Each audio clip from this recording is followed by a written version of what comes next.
Hi and welcome to Golf FM. This is another lesson I wanted to get out of the way early on. I've done one on aiming, which is, as I see it, pretty much the root of all evil and needs to be adhered to if you're listening to anybody else about power and consistency and all the rest of it. You need to be aiming properly.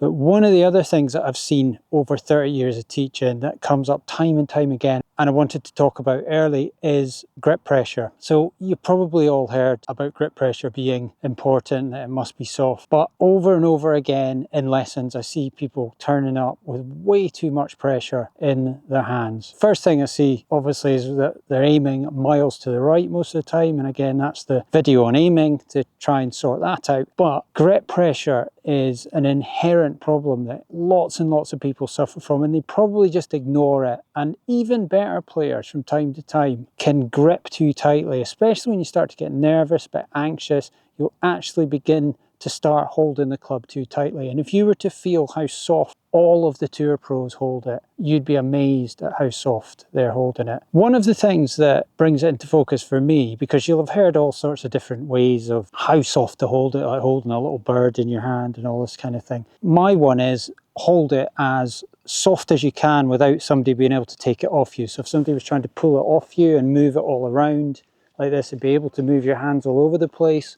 There'd be no resistance, but actually, ultimately, they wouldn't be able to get the club off you. So it's holding it just tight enough to have control, but so that your arms and hands and wrists will move under the weight of the club and will start to find natural positions during the swing without you having to think about it. Because having to think about stuff in the golf swing is an absolute nightmare. If you've got loads and loads of things going on in your head, the game's hard enough. So one of the things that I think about and try and explain to people is, if you think about when you're throwing a ball, if you actually stop and think about how soft that object is, that ball is in your hands, when you're at the point of trying to throw it, that's kind of similar to how you should be holding a golf club. And that is why you hold it like that. So you get the natural release point and your hands do the things that they do, likes of when you're throwing a ball. So if I was to throw this ball, I've got it really, really light in my hand. It's extremely light. And just at the point of release, I'm barely holding on to it.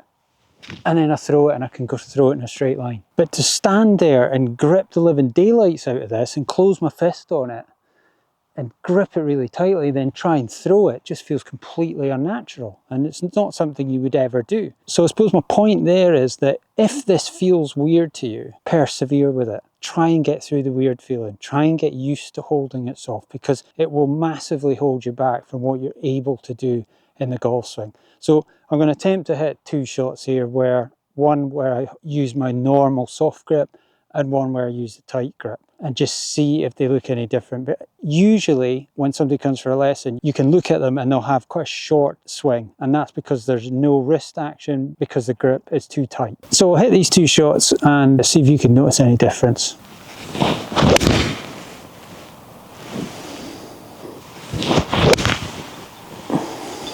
So I hit them both okay, but the second one was my grip really tight, and my swing did feel a bit shorter because of that. I wasn't deliberately trying to make it short, but it just doesn't go as far back because the club doesn't hinge under the weight of your hands being soft. Now, one of the things that you do have to have right to be able to even hold it soft in the first place is have your hands in the right position. So if we take a quick look at the grip and how it should be, the thing that you need to get right to be able to hold it soft is to get it right in the base of your fingers there.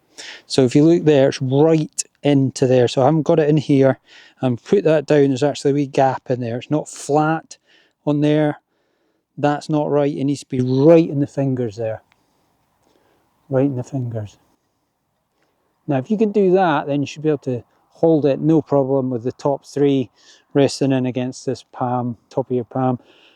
That's when you know you're allowed maybe a tiny bit of tension in there. I would say you'll still get wrist hinge and move if you do that, but that's where you want it. And it's the same on this hand in the fingers, and it's the middle two that do the most work there. So again, down there, right into the fingers. Now if you don't get it in the fingers, you won't be able to hold it soft and still feel like you've got control. If you've got a poor grip, so if you're in here somewhere, a little bit too deep into the palm there, to hold it soft will feel Well, for a start, you're not really getting the hinge right anyway because your hands are not in the right position.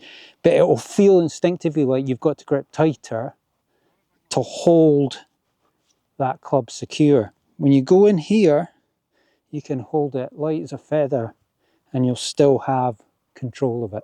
So I think that's all I need to say about this. I think that if you have that correct grip pressure on, you've got a chance to be able to make other changes in your swing that can benefit you and help you. But unless you've got that basic fundamental thing right, that you're not gripping it too tightly, and that goes for your forearms and everything. You know, I quite often will get big strong guys come for lessons and you can feel the tension all the way up the arm, and it's not like that when you're throwing a ball. If you ever get confused as to how everything should feel, think about throwing a ball. Think about how soft and easy and loose everything is when you're doing that. It's the same for a swing. It needs to be swung.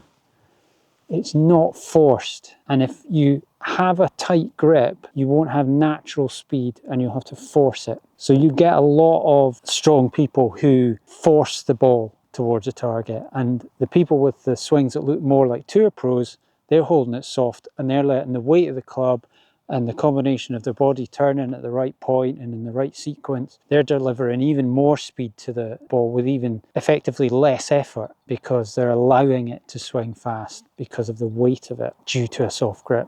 So really try hard to get this right. Don't give up on it. If it feels like, you know, you go to a soft grip and suddenly your game unravels to a certain point, please just try and stick with it till it comes right again, because you will get it working again. You just have to trust in it. And as I say, get the position right in your hands and your fingers so that you're able to hold it soft, and then start really trying to hold it soft every time. Okay, if you've got any questions, put them in the comments and I'll get back to you. Thanks for watching, and I'll see you in the next one.